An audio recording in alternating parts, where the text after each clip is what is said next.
al comienzo del programa, hoy vinimos a visitar al diputado nacional por el Frente Popular y candidato a presidente de la Nación, el diputado de Genaro, a quien le doy la bienvenida y le agradezco que nos haya recibido. No, gracias a vos, Oscar. Te comento, Víctor, este programa se emite no tan solo por la señal del Canal 7 de Corrientes, sino también a través del Canal 27 de Salta, y tiene una amplia inserción a través de los canales de cable del interior de ambas provincias y el norte santafesino.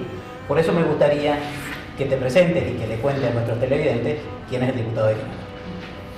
Bueno, tengo el privilegio y la responsabilidad de ser diputado de la Nación desde el 2011 por el partido que fuimos organizando y construyendo, que es la Unidad Popular, y después con el PTP, el Partido del Trabajo del Pueblo, la corriente Proyecto Sur, a nivel nacional, Emancipación Sur, Camino de los Libres, Frente Riojano de Organizaciones Populares,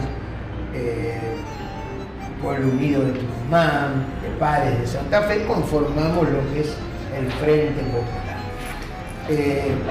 Mi tarea como diputado ya lleva un tiempo importante. La verdad que si tengo que hacer un balance, una visión de lo que me permitió eso, para mí fue muy importante. Me permitió aprender realmente el poder que hay ahí adentro. En el Congreso, en las instituciones, hay más poder del que yo pensaba. Se puede resolver los problemas de la gente mucho más de lo que yo pensaba. Hay mucho poder ahí dentro. Ahora también hay menos debate y más negocio del que yo pensaba. O sea, lamentablemente, esta cerrazón, este autoritarismo, esta incapacidad de convocar a la gente a participar está ganada en el Parlamento argentino. Por suerte nosotros, yo me dediqué con otros compañeros a hacer audiencias públicas, a presentar proyectos con participación popular, y la verdad es que uno se sorprende la capacidad que tienen las organizaciones populares, nuestra gente, nuestra comunidad, como para presentar proyectos de mucha profundidad, ¿no? Claro, yo vengo del sector de los trabajadores, fui secretario general de ATE durante mucho tiempo, secretario general de la CTA, hoy no ocupo ningún cargo de esa característica, pero claro, era lógico que presentara proyectos como, qué sé yo, la libertad y democracia sindical, ¿no? La violencia laboral, el tema de prevención y reparación de accidentes de trabajo, pero en todas las áreas hay. Yo te pongo un ejemplo, la ley de señas argentina, organizada por todas las organizaciones de sordos de la Argentina, fue maravilloso. O sea que si el Congreso se abriera a la comunidad, tendríamos propuestas de una magnitud profunda. Te comento como anécdota, justamente la estuve entrevistando días pasados a una diputada colega tuya, y justamente hablaba ella, decía que el Congreso está viejo, decía taxativamente. Hay que como que reformular un poco las obligaciones y ese proyecto que se compadece con lo que acabas de decir justamente. Sí, hay que votar diputados que defiendan a la gente. No hay que votar a millonarios que se van del gobierno más millonarios que cuando entraron. Basta de eso. Hay que ver las leyes que aprobaron, porque adentro del Parlamento se aprueba la vida y la muerte de los argentinos, en todas las cosas, a veces positivamente, a veces mal. Aprobar una lengua de señas es una reivindicación para los sordos, sí, pero aprobar la ley de riesgo de trabajo, hoy 8.400.000 trabajadores, compañeros y compañeras que van a trabajar, no tienen ART, no tienen ninguna cobertura, están absolutamente huérfanos, y los otros no tienen garantizados los derechos, los que tienen ART, y todo por un negocio de 16 empresas que facturan más de 30.000 millones de pesos en el año. O sea, el negocio nos deja muerte real, 20 muertes por día por ir a trabajar hoy, en accidentes y en enfermedades laborales, y más de 1 millón de accidentes en el año. O sea que, como ves, estamos discutiendo desprotección importante. La realidad. Bueno, ojalá pudiéramos discutir esto. Y hay que abrirlo el Congreso. Por eso hay que votar diputados que trabajen de diputados y no de levantamano para las empresas que se enriquecen y para los gobernantes que son gerentes de esas empresas. Claro. Sé que estabas trabajando en el tema de los tareferos misioneros. Fue de amplia difusión tu actividad, por eso te consulto y me gustaría que nos cuente un poco de esa actividad. Bueno, ese es un ejemplo. Yo desde antes conozco la organización de los tareferos, cuando tomamos conjuntamente con los compañeros de banda y de Monte Carlo y de Puerto Rico y toda esa zona, lo que fue los inicios de la lucha por el reconocimiento de los tareferos, que son los más explotados. Es más, desde la CTA en aquel momento alentamos a la construcción del sindicato, y hoy existe un sindicato, no la UATRE. Claro. Ahora, el gobierno sigue reconociendo la UATRE, los patrones quieren negociar con la UATRE, aunque la Constitución nos ampara y debería discutirse con los tareferos. Se fue ganando algunas reivindicaciones, pero ahora la pelea es con el ANSES, que le deben cotizaciones que debían haberle dado, se ganó jurídicamente, se ganó en primera instancia, en segunda y en tercera, y resulta que el ANSES no quiere pagar. Es una vergüenza, porque la gente está en una situación de explotación, de indefensión. Hemos convocado una audiencia pública muy buena, el Congreso se abrió para que vengan ellos, fue muy emotivo, muy emocionante escuchar a las compañeras y compañeros de lo que significa eso. Y yo me quedé con una frase, ¿no? Que el placer de tomar mate todas las mañanas no descanse sobre la esclavitud de los tareferos. Y hoy es así. Hay que asumir que hoy lamentablemente se enriquecen las grandes empresas, pero ese placer que tenemos los argentinos de nuestra bebida nacional descansa sobre la esclavitud de nuestra gente, y eso hay que cambiarlo. Así que no hay que acallar más, y me alegro que me hayas abierto la posibilidad, porque ellos son un ejemplo de lucha y yo estoy muy comprometido. ¿No te parece, como legislador, que está haciendo hora también de retocar la ley de asociaciones sindicales? Porque se da no tan solo en este gremio, sino en algunos, en particular tenemos una UTA enorme y tenemos conductores en otro gremio, y tenemos ese no reconocimiento a la personería gremial, a los sindicatos más pequeños, por el impedimento que tiene justamente la legislación.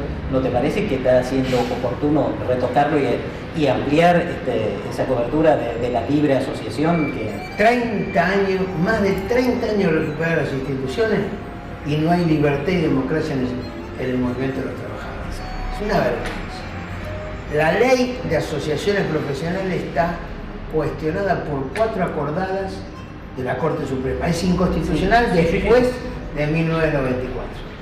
La OIT sancionó al país porque no adecua la ley. Nosotros hemos presentado un proyecto de ley de organizaciones de trabajadoras y trabajadores sindicalizados, cambiando esto, haciendo lo que dice la Constitución. O sea que la Constitución dice que se puede organizar el derecho de los trabajadores con simple inscribirse en el Ministerio de Trabajo. Nada más, como en el Uruguay. Ahora acá dice, no, que el aparato, que la personería, eso es un invento argentino. Y eso hace que Tomada, el ministro Tomada, hoy intervenga en los gremios de manera desfachatada. En las elecciones, en las paritarias, en la discusión del tope. Es impresionante. Ellos son los dueños de los sindicatos. Se creen. Los trabajadores venimos peleando. Hoy hay 1.500 organizaciones con personería y hay más de 4.000 con simple inscripción o con búsqueda de inscripción gremial. O sea, que evidentemente... Sí, tengo conocimiento, claro, yo por eso, la raíz de eso es que te consultaban. Eso, entonces nosotros presentamos un proyecto.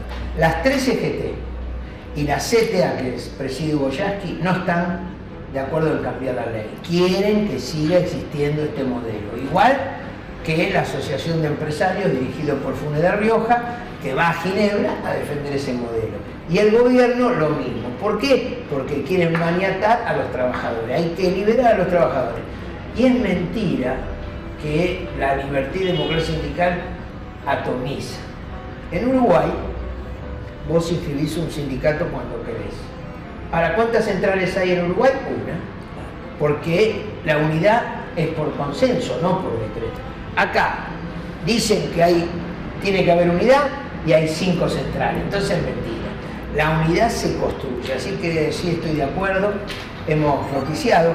Y así como no delegamos más en el movimiento de los trabajadores, en el gobierno, tampoco delegamos en la construcción de alternativas políticas. Por eso hemos construido este Frente Popular, que el día viernes pasado, en el microestadio de Ferro, tuve la suerte y el privilegio, pero también la responsabilidad de ser proclamado precandidato a presidente de la República por el Frente Popular, donde nos vamos a presentar en 14 provincias con personería, donde hemos crecido y donde el sábado en la Facultad de Ciencias Económicas le dimos forma en un congreso multitudinario y la verdad muy emotivo a el programa de nuestro proyecto para participar en las elecciones del 2015. Contame cuál es la propuesta de programa. ¿Cuál es la propuesta? Por supuesto tenemos un montón de proyectos, las distintas comisiones, proyectos, pero si yo te tengo que sintetizar muy rápidamente, te digo, la primera es terminar el hambre.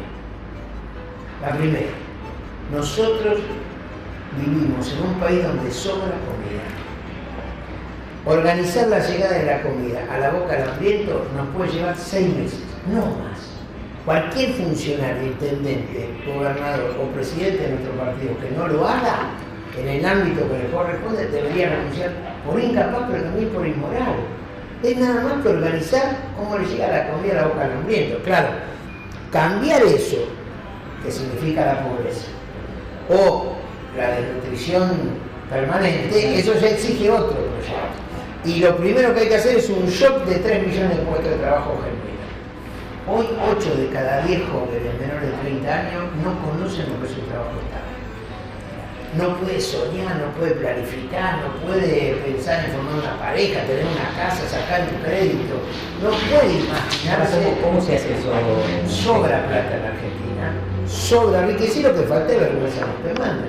Suponete, para cumplir la ley de educación, doble escolaridad, con lo cual habría una formación de nuestra juventud, se sacaría a los pibes de la calle, de lo que significa la marginalidad, se necesita 500.000 docentes, trabajadores auxiliares de educación, gabinetes psicopedagógicos. Bueno, eso significa...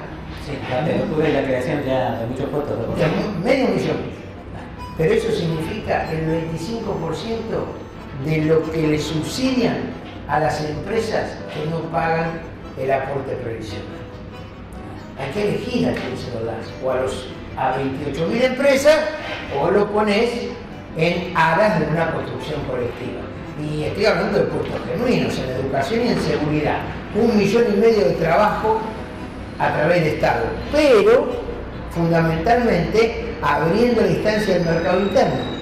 En vez de concentrar y extranjerizar la riqueza en la renta minera, en la renta sojera, en la renta hictícola, en la renta petrolera y en la renta financiera, esas 5 rentas hay que discutirlas para reinvertirlas y producir un shock en el mercado interno, no para que consuman los que tienen plata, sino para que haya un consumo en función de las necesidades vitales de la mayoría de la población. Hoy te hacen correr tras créditos, pero en realidad no te resuelven ni la vivienda, ni la salud, ni la educación, ni la previsión. 4 millones de jubilados cobran 3.800 pesos por mes. Una vergüenza. Mientras Bocio cobra 30 veces esa cifra. Entonces es un verso que no hay plata. Se pone en otro lado y se planifica para que se enriquezcan poco. Eso, con la democratización de la sociedad como vimos en el movimiento obrero, pero también en consultas populares, en el presupuesto participativo y en una Latinoamérica unida, nos puede posibilitar un proyecto colectivo que no tiene nada que ver con este, que lo que hace es beneficiar a los de arriba y a los de afuera. Realmente es muy ambicioso el proyecto. Es para votar. Sí, exacto. Bueno, no vas a decir que lo vas a votar, pero esperemos que nos voten algunos de los que están escuchando y que nos ayuden a avanzar. Realmente se debe trabajar mucho. Tenés una larga trayectoria y me consta una larga trayectoria de militante. Y realmente te felicito. Te invito a que le digas a nuestros televidentes por qué hay que votarle a la general. Bueno, hay que votar un proyecto colectivo. Vos sabés que yo digo, me animé a ser candidato a presidente y lo dije en el Congreso porque hay miles que se animaron a hacerlo. En Corrientes está Ariel Sotero y Pocha Correa, dos líderes fundamentales que están construyendo la unidad popular. Necesitan ayuda, necesitan que los acompañen, necesitan que los consoliden para que también en Corrientes tengamos una opción. En Misiones está Chito Pasamán, que está tratando de construir un partido que a nivel provincial, junto con el PTP, con Emancipación Sur, puedan presentarse no solo de gobernador, intendente, etcétera, sino también acompañar esta Fuerza Nacional. En Salta acabamos de hacer elecciones con Falú, con María Lapacet. Han hecho una buena performance. Claro, hemos aparecido. Sí. Es lo más importante. Nuestro objetivo es, en agosto, que nos ayuden a pasar las pasos para estar en octubre discutiendo con esos tres, que la única manera de diferenciarse es yendo al programa de Tinelli y a ver quién tiene más habilidades, porque proponen lo mismo. Por eso no hay debate.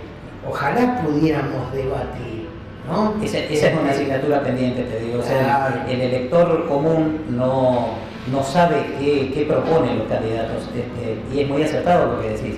O sea, la farandulización de la política creo que le hace mucho daño. O sea, por eso creo que es importante lo que acabas de decir. Vos fíjate, no estamos hablando de cosas extrañas. En Uruguay, todos los candidatos llegan a otras elecciones y discuten democráticamente por televisión. En Brasil, Dilma, la presidenta, o sea, no era que era alguien que quería ser, ya era presidenta, bueno, discutió con varios candidatos, algunos sacó el 1%, otro el 25%, otro el 12%, pero discutieron en igualdad de condiciones delante de la comunidad. Fue un debate impresionante, fueron varios debates, 3 en realidad, que sirvió mucho. Bueno, acá no, acá le tienen pánico, a salvo que quieran discutir entre ellos y todos quedan bien. No, nosotros queremos, como Frente Popular, aparecer para quedarnos y gobernar la próxima década. Por eso nos tienen que votar. Le pedimos que nos voten, no es una obligación, pero está en juego. Yo tuve la suerte de caminar el país, en la pelea sindical, social, la marcha grande, la marcha de los hijos del pueblo, y la verdad me convencí que en cada rinconcito del país hay muy buena gente. Es cierto que hay corrupción, pero también hay muy buena gente, y en cada rinconcito hay mucha perspectiva. Esa nación es la que se tiene que revelar, y eso es lo que me hace a mí ser candidato. La esperanza de construir un gobierno que sea capaz de priorizar el proyecto de la gente y la soberanía del país, y no el enriquecimiento de los vivos como es hasta ahora. Hablabas justamente de este tema de la corrupción, y te pregunto tu opinión respecto de esta suerte de enfrentamiento que hay entre el poder político y el poder judicial. ¿Qué opinión te merece? Bueno, yo creo que hay representantes partidarios, ¿no? Como en todos lados, que son buenos y otros que son malos. Y hay corruptos. En el gobierno hay procesados, no son todos iguales, pero hay procesados. Y esos son los corruptos. En la justicia hay jueces dignos y jueces que son bochornosos. Acabamos de vivir una experiencia con Plombo, que es uno de los jueces, ¿no?, que ha hecho una cosa realmente impresionante, ¿no? Es un cachetazo al sentido común, considerando que era perdonable violar a un chico de 6 años porque había sido violado antes. Realmente fue una barbaridad. Sí. Bueno, pero pensemos todos los años que duró antes haciendo cosas. Bueno, así hay un montón de jueces. Ahora también hay jueces que son capaces de defender los intereses de la justicia. No existe en abstracto ni el gobierno, ni el Poder Judicial, ni la legislatura. Hay diputados dignos, hay diputados que son corruptos. Y a mí me gusta el nombre y apellido de esto. El que preside el Senado está procesado. Si tuviera un mínimo, bueno, pero no tiene dignidad. Están pidiendo esperar al olmo. Y la verdad que es una desfachatez para todos. Hasta en la justicia o en los gobiernos. ¿Qué opinión tenés respecto de Fay? De este intento de, que muchos dicen, de atornillarse a su silla, más allá de la autoridad jurídica que es y que es indiscutible, pero su ancianidad evidentemente le está impidiendo actuar. Al menos así se ve a simple vista. ¿Cuál es tu opinión? Bueno, me parece que tiene que haber un límite para los jueces, para los sindicalistas, para los gobernantes, para las personas que ocupan determinados niveles de responsabilidad, para los médicos, para los directores del hospital, para todos los sectores. Hasta los papas renuncian a una determinada edad ya con sentido común. La verdad que no debería haber un juez que llegue a los 97 años siendo parte de la Corte Suprema. Ahora, hace 6 meses tenía 96 y 97 y hace un año tenía 96. Ahí no había problema. Claro. Entonces, no es que empezó este problema ahora. Ya podría haber sido hace 10 años, ¿no? Si hubiera dicho uno a los 85 años, se tiene que jubilar, que ya es bastante grande, hasta el 86 seguro, ¿no? Pero bueno, la lógica, hasta los docentes universitarios, hay con maestros fundamentales que pueden asesorar, pero tienen un límite. Bueno, esto es igual. Ahora, lo que está ocurriendo hoy es simplemente un operativo del gobierno para condicionar, nombrar a alguien en la Corte Suprema y condicionar la impunidad que necesita para no ser juzgado. Hay que separar las pajas del trigo. El gobierno busca su impunidad.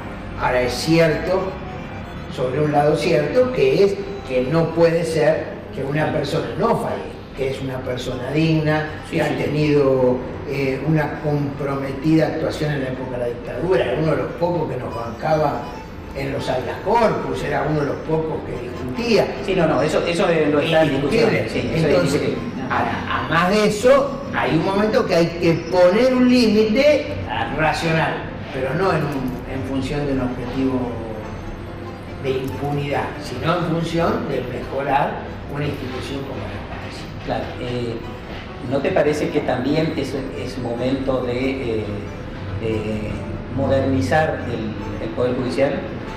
Hay que democratizarlo.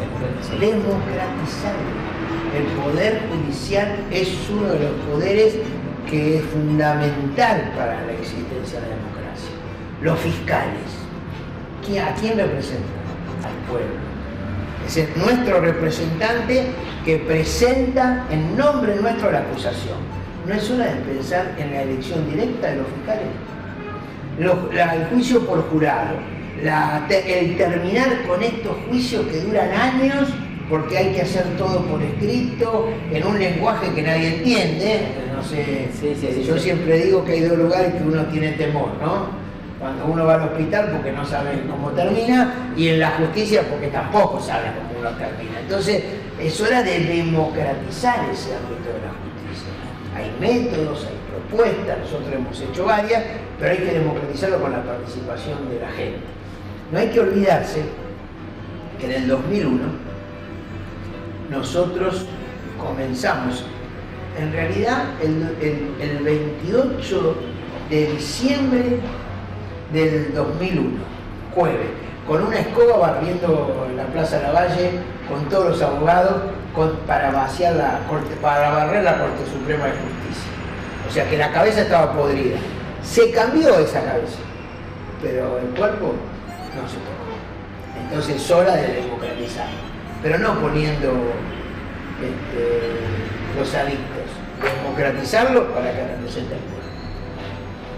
Realmente fuiste muy claro, te agradezco mucho, tus conceptos son convincentes, debo confesar, así que te agradezco mucho nuevamente y a tu disposición. Bueno, muchísimas gracias.